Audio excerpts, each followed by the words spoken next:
What's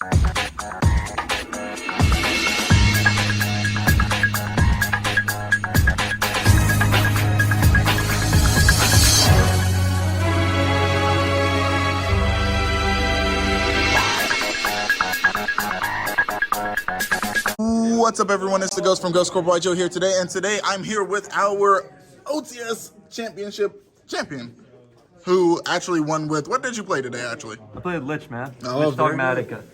Very good, very good. Before we get started, I'm not going to do most of the talking today. Did you have anyone you wanted to shout out today? Yeah, man. Shout out to Hike for lending me the deck. Shout out to Morgan and Froggy for sitting next to me all day. And shout out to Aaron Hernandez for telling me to put border in the side. Also, shout out to the guy at Stacks.io. What? Okay. Anyways, we're going to continue on, and I'm going to go ahead and let you go ahead and talk about it. Yeah, so apparently I'm a big sacker because I play a lot of sack cards. Pot of Extravagance lets you draw your sacks more often. This lets you draw 2 sacks every time you play it. It's pretty good because we play a lot of 1-ofs, as you'll see later.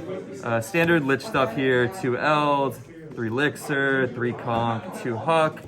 We don't really need more than that because this gets you into the engine, and you kind of like end the game for reasons you'll see later in the extra deck, etc. So you kind of have the damage to push quickly, so it's more about tempo, especially in the current format after Sword Soul and all that stuff came out. So that's about it on Lich. Not much to report there. Solemn Strikes, Torrentials, only 2 IDPs. The third is in the side. This is super standard. Lets you push stuff through with the Conchs and Hucks.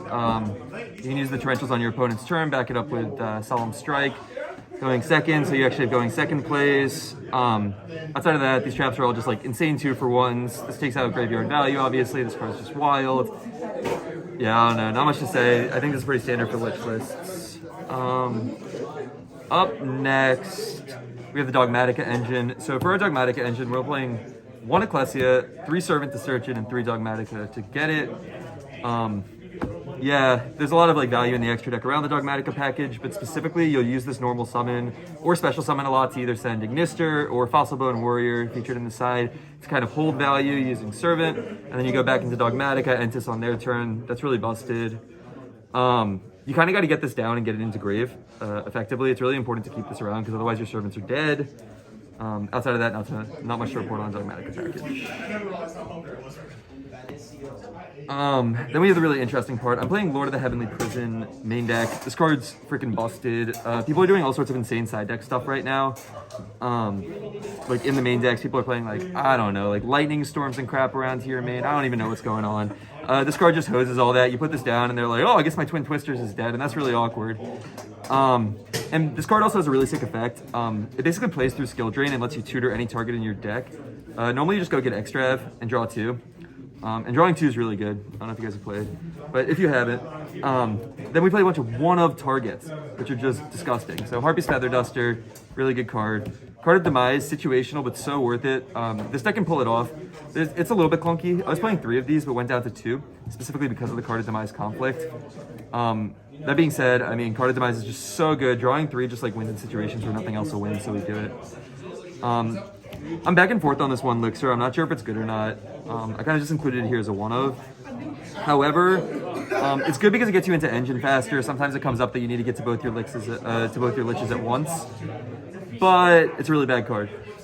I play 1 Crackdown in the main. I was back and forth between this and the 3rd IDP. I like this because you can use it to link off into BLS in the extra deck, and that's really busted. Yeah, I don't know. I mean, a lot of these cards, like, because a lot of situations IDP is just a 1-for-1, and seeing this gives you another 1-for-1. But with the IDP, you can only use it once per turn, so if you open 2, it's kind of painful. Then I'm playing 3 TC Boosts. Shout out TC Boo. People, yeah, if you want to beat Sword Soul, just put 3 of these in your deck. If you want to beat Floanderies, just put 3 of these in your deck. Basically, like, I don't know, like Tri Brigade just plays all Winged Beasts. Like, anything in the meta just, like, loses to this card. And yeah, it, like, hurts you a little bit. I guess like Virtual Will can play through it kind of, but you have enough interrupts that it's okay. This card's absolutely busted. Play 3 of it in every deck you can. Yeah, this is why we're taking them out back. 1 Heavy Storm Duster. The reason you play this over the Harpy's Feather Duster in the main is because you can chain this in the standby phase if they have effect, etc., that they want to activate on your turn. I don't know how much it came up or how much I was even going for Storm Dusters today. Everyone's just playing front row decks, but there's still a lot of back row in the format, so even if you see it, it doesn't feel bad against the monster decks because a lot of them back up with counter traps just because of the prevalence of Dark Ruler no more in Nibiru. And then the two Saki one-ofs that everyone complains about. Imperial Order, really good card. Skill Drain. I don't know, man. Like, these cards just say win the game. So try and open them, and then you'll win more tournaments. Moving on to the extra deck, we got 3 Entices. This is just the best target for most of your cards. A lot of the time going second. Like for any of the Dogmatica stuff going second. Not much to explain there. 2 Ignister, because you really want to see the Ignister some portion of the time. And if you open like Extrav plus Servant or draw into the Servant, you really want to be able to go send the Ignister or the Fossil Warrior Skull Knight, like I was saying. So it's important that you don't like banish all of these off the first Extrav, so you can go Servant for them. Yeah, I think this stuff's all pretty standard. This is really just a 4th Entis. 2 Link Spider. Comes up very occasionally. A lot of times Dogmatica stuff locks you out anyways, kind of going into those plays. Most of the extra deck you kind of like only situationally go into because you only situationally have part of it. And it's more like you craft your game plan around the extra deck. But yeah, these are good when you see them and when you absolutely need them to get into your Lich Engine. You just link off one of the traps. Vampire Sucker, I don't know, like jury's still out, just random link monsters. I pulled a BLS ulti this weekend, so I'll probably, 2. So I'll actually probably stick one of these in over that because the second BLS is way more important. It just kind of wins board states. And the rest of the cards I'm about to show you just kind of win board states. Constellator Pallades, like when it comes up, is just like absolutely busted. Because this deck tends to like favor simplified board states in the first place because of how it exchanges resources with traps. Pallades just says like when you're done with your traps, you just kind of win the game, gets you into Lich Engine. I don't know. This card was really good when I played it, but it's only occasional.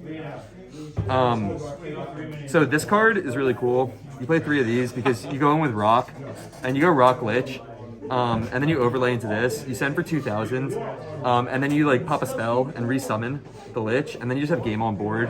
It's an OTK because it's 3,000 plus 3,500 plus 2K on the effect. So if you have a clean board state, this is actually just game with the Rock or 2 Liches. Pretty disgusting. I don't know. I mean, it comes up. Sometimes you just like burn in time. It's good. It's really good. Ever thought about running Juggernaut lead? Yeah, no lead. Like I said, 2 BLSs instead. This card's disgusting.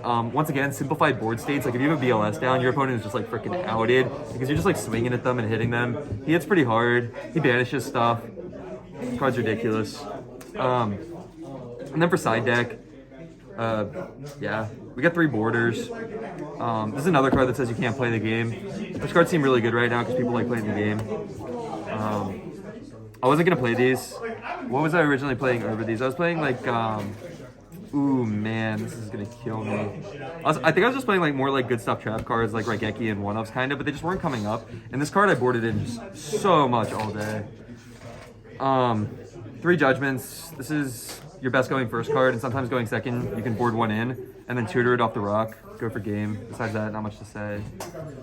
For my going second cards, I chose 3 Golems, 2 Broken Lines. Broken Lines, really good situation against certain decks. So like if you open it for a Sword Soul or whatever, you can just like stop their Baron, negate, pop the Baron. That's really busted.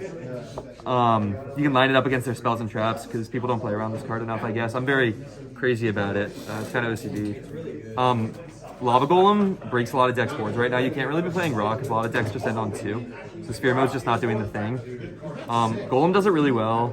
And this deck makes a really good use of Golem because it has the ability to kind of pop it functionally and actually burn for 1,000 with this, which comes up a lot. This deck goes to time a lot. Final sideboard cards. We have Back Row Hate, the one of Busted card that they limited, and then finally the 3rd IDP, like I said. There are matchups where you want the IDP. I'm trying like Sword Soul, for example. IDP is a lot better because they get so much value out of Grave, but it's also dead against Philandry, so 2 is cool. And that's the deck. Alrighty. Well, like I said, if you want to purchase any of the cards seen today or in any of our videos, go ahead and click that TCG player link in the description below. Costs you nothing and helps us to get better content and better giveaways for you guys. This has been the Ghost from Ghost Corp Yugioh coming at you with our first place Eldlich Dogmatica deck profile. Thank you for watching.